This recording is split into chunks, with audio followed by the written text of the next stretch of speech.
Сәлем сұлулар, мен бүгін сіздермен өзгеше бір рецептпен бөліскім келіп тұр. Яғни бұл тағамның аты қаттама самса. Қаттама самса кәдімгі қаттаманың қамырынан жасалады. Арасына мен шпинат пен пиязды қуырып салатын боламын. Бұл өте сочный, дәмді, қытырлақ, әдемі болып шығады.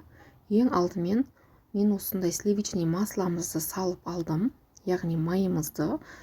Сливочный масламызды осындай бөлме температурасында болғаны дұрыс. Осылай үстіне бір жұмыртқаны жарып алып, жақсылап араластыратын боламыз. Бір шай қасық тұзды толтырып салдым. Яғни тұзды өз қалауларыңызша салсаңыздар болады. Енді осы үшеуіні жақсылап араластыратын боламыз. Жақсылап араластырып алып, енді үстіне мен бір стақан су құйып жібердім, яғни жылы кипяток.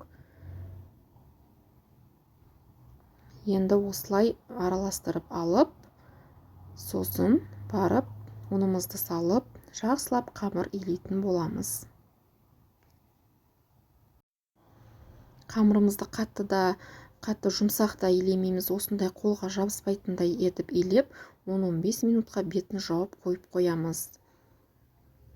Ал енді дайын болған қамырымызды алып, бірнеше бөліктерге бөліп аламыз. Азғантай ұн шашып жібереміз, жабыспау үшін. Яғни жайған кезде сонда жабыспайды.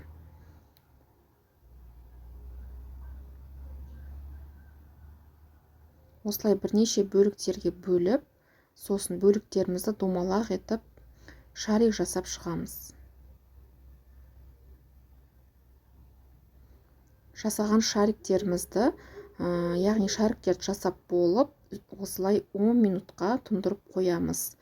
Ол қамырымыз тұнғанша біз ішіне салатын салмасын дайындап аламыз. Ол үшін мен бір пиязды қуырып алдым осылай.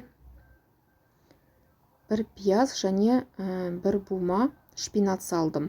Шпинатты 2 бума салсаңыздар да болады. Пиязымыз қатты қызармайды, осылай қуырып 5 минутқа жауып қоямыз. Енді дайын болған қамырларымызды ұнға батырып алып, жайып шығатын боламыз. Яғни жайған қамырымыз жұп-жұқа болуы қажет. Барлық жер бірдей домалақ болуы шарт емес. Осылай жұп-жұқа қамыр жайып аламыз.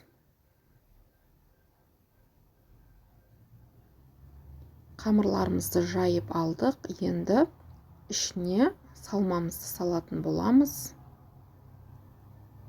Яғни салманы 5 минутқа тұндырып қоямыз дедім ғой. 10 минут 5 минутқа, сол кезде астыны төмен етіп қойыңыздар.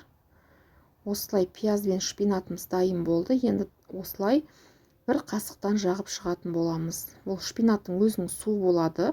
Оны да бірге сала беріңіздер. Ол қамырды жібітіп жібермейді. Енді осылай конвертик етіп түйіп аламыз. Түйген қаттама самсаларымызды сүлгінің үстіне қойып қойыңыздар. Яғни барлығын пісіріп болғанша жібіп кетпеуі керек. Енді біз табамызды қыздырып аламыз. Қыздырылған табамызға 2-3 қасық майдан құйып отырамыз. Көп май салмаймыз, тоқашты пісіргендей. Осылай азғантайдан қаттаманы пісіргендей пісіріп аламыз.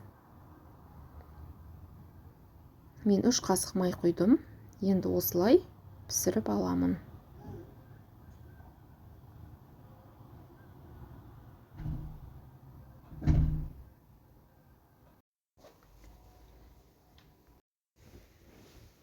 Бірінші жағыны қызарғанша пісіріп аламыз. Бірінші жағы қызарған соң, екінші жағына аударып, екінші жағын пісіретін боламыз. Май құймаңыздар артықша. Не осылай барлығыны бір шеттен пісіріп алатын боламыз. Енді қалған қаттамаларды бір шеттен пісіріп отырамыз. Осылай томпақ болып кейбір қаттамаларымыз ісіп, осылай піседі.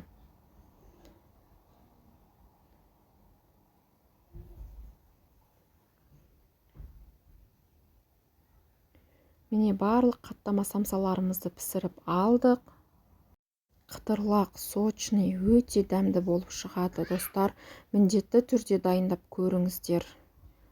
Ас болсын.